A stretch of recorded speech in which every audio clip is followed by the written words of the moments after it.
All right, I am going to go ahead and cover chapter 4.1, the development of the new atomic model is what we're looking at. So the first thing to understand when we talk about properties of light, we thought that scientists thought light behaves solely as a wave, right? And only as a wave. So this actually changed with later discoveries that light also has particle-like characteristics. And so we need to do a quick review of some of the properties of light. So first of all, we have what is known as electromagnetic radiation. This is actually a property of light is a type of electromagnetic radiation. So that's just a form of energy that exhibits wave-like behavior as it travels through space. Okay, and so there's many types of electromagnetic waves that we can conclude. So all of these form the electromagnetic spectrum. So some things that make up this type of radiation is visible light, X-rays, ultraviolet light, infrared light, even radio waves.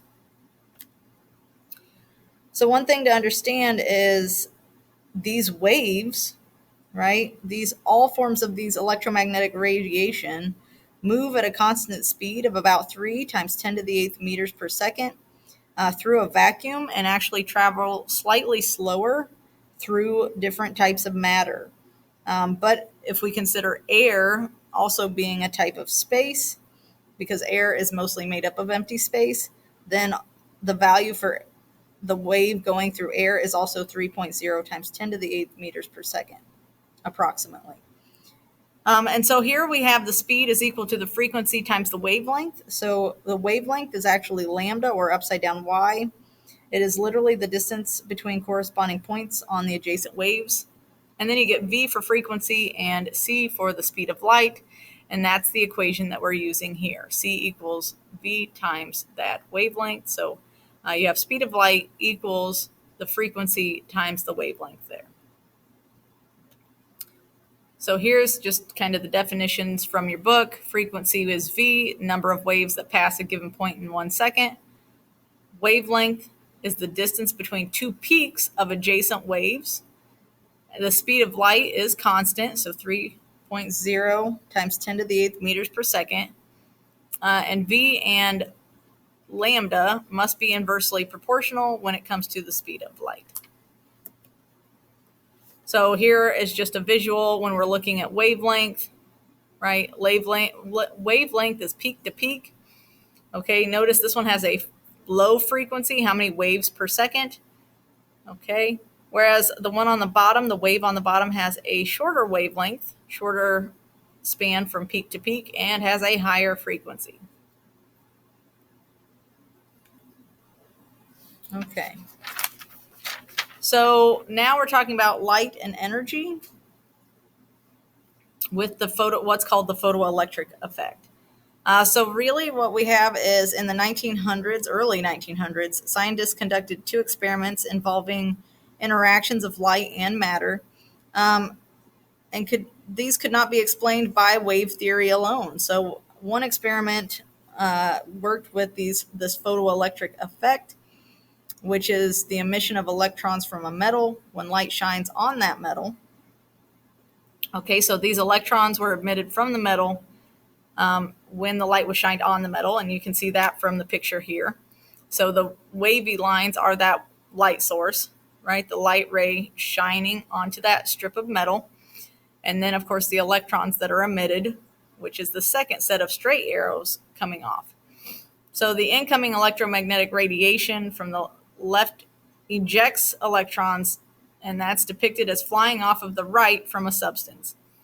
And that's called radiant energy, and that is transferred in units or quanta of energy called photons, and that was by Max Planck. Right? So Planck suggested that the object emits energy in small specific amounts called quanta and not continuously. And so that quantum is a minimum quantity of energy that can be lost or gained by an atom. And so he proposed a relationship between a quantum of energy and the frequency of radiation. Okay, and I'll go into that further. And so what he realized is that it's a specific or quantized amount of energy can be exposed to the atom, and then the electron jumps from its ground state or the original state to an excited state, okay, as shown here. Right, so it goes from the ground state to the excited state there. It jumps rungs of, if you want to call it rungs of the ladder or orbitals. And so when it's excited, the electron returns to the lower level, energy level, and it releases the energy in the form of light. It's called a photon of light. And remember, if it's in air or empty space like a vacuum, it is approximately 3.0 times 10 to the 8th meters per second. Okay. And so there's the book's definition of both a photon and a quantum, right? A quantum of energy or a photon. Okay. And remember, the photon is what's given off, okay, as light. So Planck suggested this equation or relationship between energy being directly proportional to frequency. And so E is actually the amount of energy in joules, and H is actually Planck's constant, which is just another way of memorizing. It's another constant, as 6.62554 times 10 to the negative 34th joules per second, or joules second. And so in this case, you can just remember 6.626 times 10 to the negative 34, which is in your book, as Planck's constant. Okay. And so that is what he concluded from those experiments. Now, we also have the idea, before I move on, we also have Einstein. Einstein expanded on Planck's theory by introducing this idea. It was actually a radical idea that electromagnetic radiation has a dual wave particle nature, and I'll talk about that here in a few slides. So lights exhibit wave-like properties as well as particle-like properties. Okay, so later on, Einstein just expanded on what Planck did. So we have this idea that on the electromagnetic spectrum, right, if we go from gamma rays to radio waves, wavelength increases. Okay, so radio waves have really large wavelengths. And then also the frequency decreases and energy decreases. So the highest energy electromagnetic radiation is actually gamma rays, which makes sense because those are highly radioactive. They are really cancer-causing waves. So that makes sense. So here's the electromagnetic spectrum, the entirety of it from gamma rays to radio waves. And notice the very small section here that is our visible light. This is all the colors that we can actually see because our eyes can interpret those colors of wavelengths, those types of wavelengths. And so even though there's this whole spectrum, right, we just can see just a very small portion of that from about 400 to 700 nanometers. Right, so you got violet that's roughly 400 nanometers, blue is roughly 480 nanometers, green is 540 nanometers, yellow 580 nanometers, and red, which is 700 nanometers. So then like I said, in 1905, Einstein expanded on Planck's theory, and he thought energy travels through space as waves, but can be thought of as a stream of particles. Each particle, he said, had one quantum of energy. Okay. So he agreed also with the ground state versus the excited state, right? Ground state being the lowest energy state of an atom, the original state, and then the excited state being the higher potential energy than the ground state. For example, neon lights. So neon lights, if you take the element neon, neon will start at the ground state, okay? It'll start at the lowest energy level. Lowest energy level is 2. But when I induce electrical current through that gas, that neon gas, those electrons actually will jump, right? Those electrons will jump energy levels. And when it jumps energy levels, right, it gets excited. And then when it gets up to the highest energy level it can get to, it will release a photon of light, which is what you see in the picture, and then it will go back down to energy level 2. Okay, so that's what you're seeing as the neon lights, like for example Casey's open sign. When it's open, the gas has that electrical current going through it.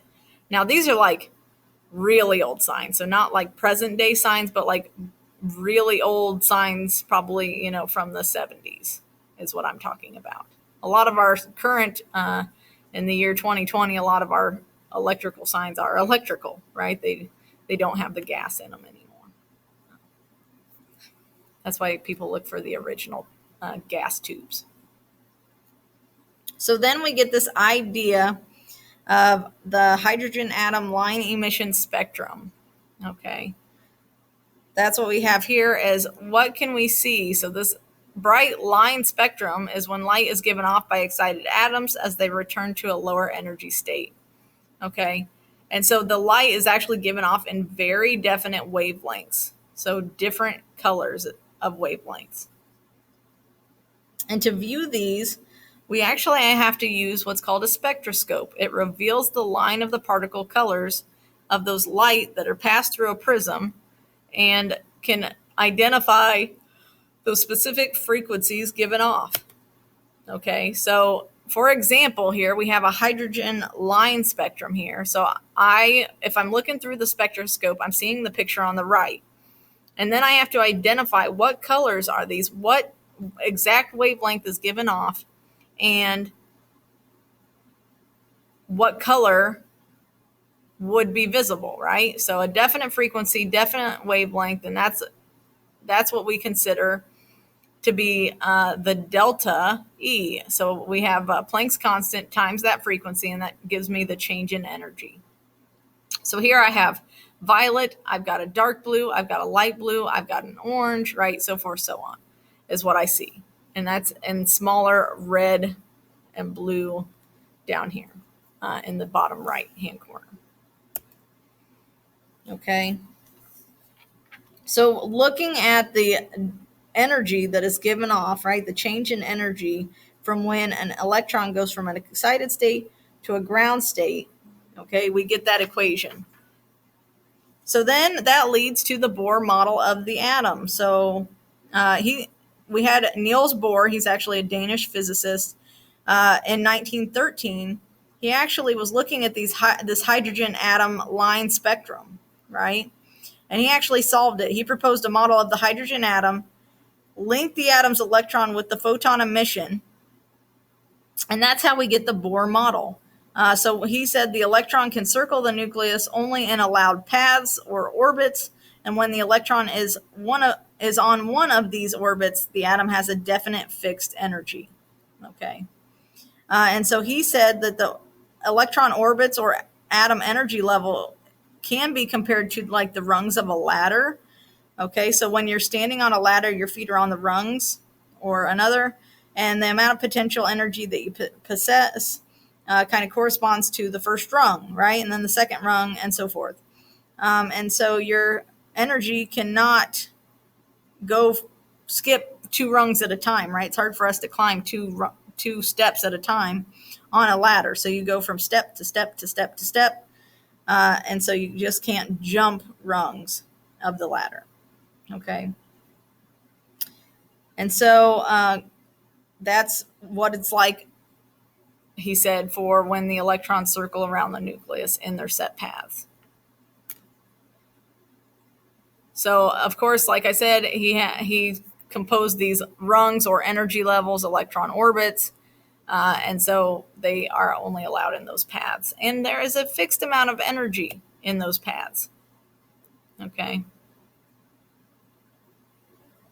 So he just said, as the electron moves closer to the nucleus, there is always a photon that is emitted, aka a type of light that is emitted from that element.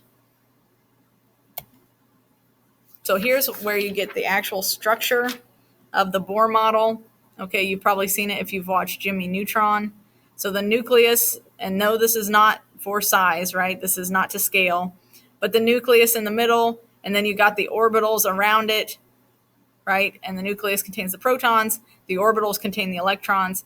Now we know this isn't 100% correct, but he's closer, right? He's closer to the idea than the plum pudding model of Thomson.